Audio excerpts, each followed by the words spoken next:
Hello everyone, my name is Chitra Goswami and this video is for the summary of lesson number 12 and the name of the lesson is English Introductions. The objectives of the lesson are to create a comfortable environment for speaking English and for students to practice introducing themselves with a focus on the pronunciation of is.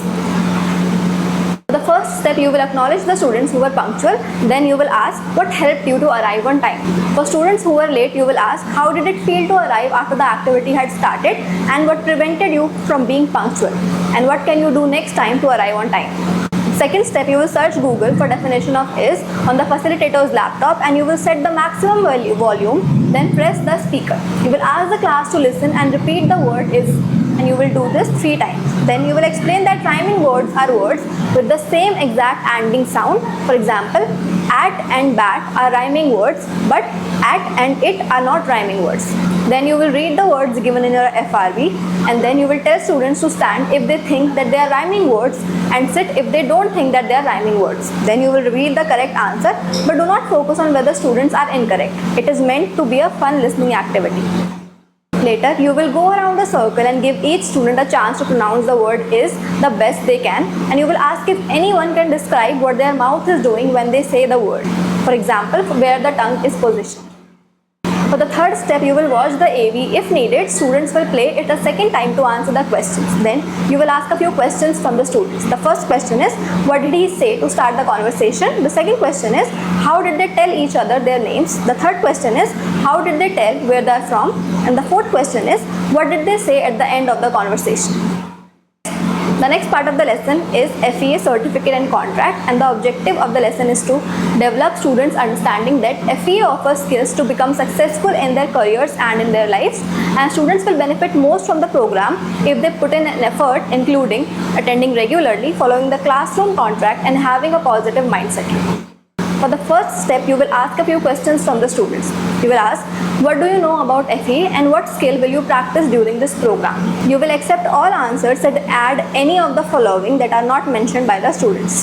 They are computer skills such as online search, email and MS Word, English language skills, career skills such as job interview skills, writing resumes, goal setting and being professional, and positive mindset skills such as self-confidence, motivation, teamwork and adaptability.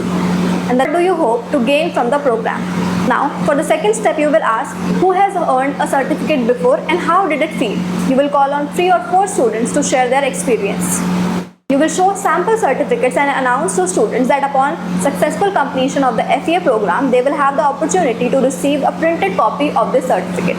Then you will conduct a TPS activity and the questions for the TPS are, how do you think this certificate could be useful for you? And if you showed this certificate to an employer, what could it tell them about you? Then you will share that we have a QR code on the certificate.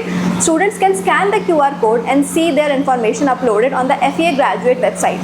This will help them to prove it to their future employer and also highlight what this certificate shows. It talks about skills like teamwork, problem solving, etc., which are important job skills. By the end of the course, you will have these skills, which increases your chances of being hired for a job. For review, you will ask 2 questions for the students. The first question is, why would the attendance number be important to an employer and how could good attendance benefit you? Then you will explain that if students are absent on a particular day, the class will still be taught. There will not be an opportunity to make up for that class and it is important to come as many days as possible to learn all the skills and to get a high attendance mark on the certificate. Then you will ask students to share how they will feel to receive a certificate at the end of the program. Now for the third step, you will ask the students to open their SABs to lesson number 12B and you will call on 2 students to read the scenarios aloud. Then you will conduct a TPS activity and the questions for the TPS are given in your SAB. The first question is, which student do you think will earn more from the program and why? And the second question is, which student do you think is more likely to start their career path after the program? Why? Now for the fourth step, you will ask students what they think their role in the class might be in order for them and their classmates to get the most out of the program. In small groups, they make a list of their responsibilities and they present this in open class feedback. Then you will ask the students what the role of a facilitator should be and they can create a list of their ideas. And students write out a contract between the teacher and the students, a contract that details how teachers and students are expected to behave and the rules and regulations of the classroom. When the final version of the contract is agreed on by the class, everyone signs at the bottom of the contract. This is pinned upon the wall and back of the class. For the rest of the course or term, refer back to the contract they have signed, especially if a rule they created has been broken. They then have to decide collectively on the rules for breaking the particular rule. For the fifth step, you will inform that you will make 3 COPs or monitors each week.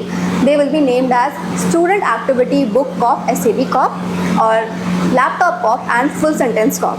Then you will take responses from students on what could possibly be the role of each COPs, and after the responses, you will share that the SAB or Laptop COP will ensure that workbooks or laptops are counted at the beginning and end of their session, and these COPs will also see that SAB and laptops are well kept and clean, and they should treat them as valuable learning resources.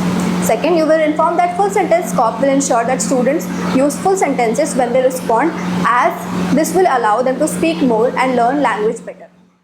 Then you will appoint the 3 COPs for 1 week, and you will ask if they have any questions. The sixth step, you will praise students for what they did well today, and you will conduct the pledge. Thank you so much.